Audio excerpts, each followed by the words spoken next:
नमस्कार। आईपीओ ये नाम हम सब ने कहीं ना कहीं सुना ही है, खासकर जब कोई बड़ी कंपनी खबरों में होती है। पर इसका असली मतलब क्या है? कोई कंपनी आईपीओ क्यों लाती है और ये पूरी प्रक्रिया काम कैसे करती है? तो आज हम एक कहानी के जरिए एक फाउंडर की नज़र से इस पूरे सफर को बहुत ही आसान भाषा में समझने वाले हैं। चलिए शुरू करते हैं।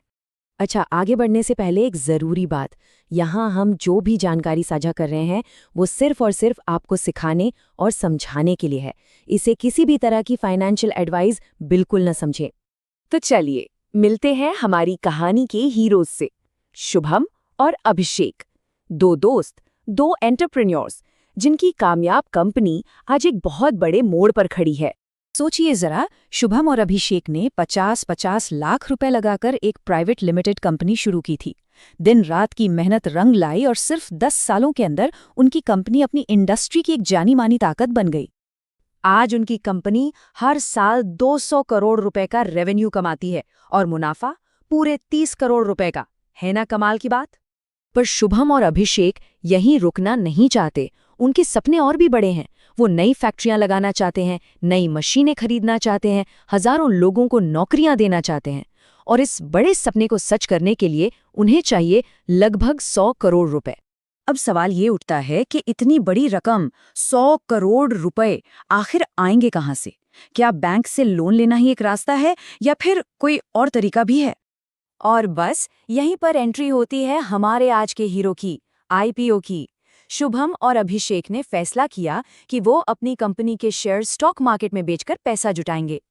तो ये आईपीओ होता क्या है? जब कोई प्राइवेट कंपनी पहली बार आम जनता यानी पब्लिक को अपने शेयर्स बेचती है और स्टॉक मार्केट से पैसा उठाती है, तो बस इसी प्रोसेस को इनिशियल पब्लिक ऑफरिंग या आईपीओ कहते हैं। इनिशियल यानी पहली बार, पब्लिक यानी आम लोग, और ऑफरिंग मतलब अपने हिस्से की पेशकश। लेकिन रुकिए, ये उतना भी सीधा साधा नहीं है जितना सुनने में लगता है। आईपीओ लाना कोई बच्चों का खेल नहीं है। ये एक बहुत ही लंबी और पेचीदा प्रक्रिया है जिसमें कई एक्सपर्ट्स की जरूरत पड़ती है और मार्केट के रेगुलेटर्स से हरी झंडी भी लेनी पड़ती है। तो होता क्या है? सबसे पहले तो कंपनी एक इन्वेस्टमेंट बैंक को काम पर रखती है जो इस पूरे काम को संभालता है। फिर एक बहुत बहुत जरूरी डॉक्यूमेंट तैयार होता है जिसे सेबी से पास करवाना पड़ता है। एक बार मंजूरी मिल गई तो शेयर का दाम तय होता है और फिर आईपीओ हम जैसे आम निवेशकों के लिए खुल जाता है। अब ये डीआरएचपी सुनने में थोड़ा मुश्किल शब्द लगता है ना?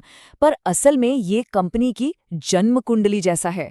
इस कानूनी दस्तावेज में कंपनी का पूरा कच्चा चिट्ठा होता है। उसका इतिहास, बिजनेस क्या है, क्या क्या खतरे हैं और आगे का क्या प्लान है, सब कुछ, ताकि निवेशक अंधेरे में तीर न चलाएं।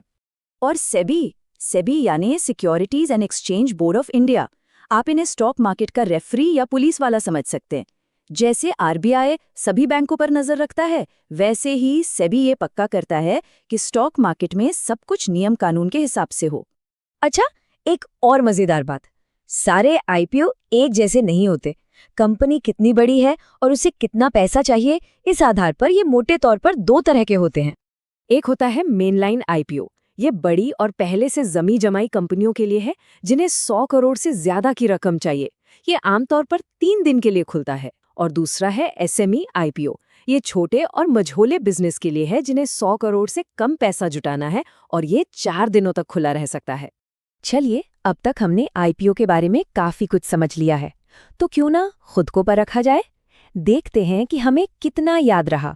तैयार है एक छोटे से क्विज के लिए?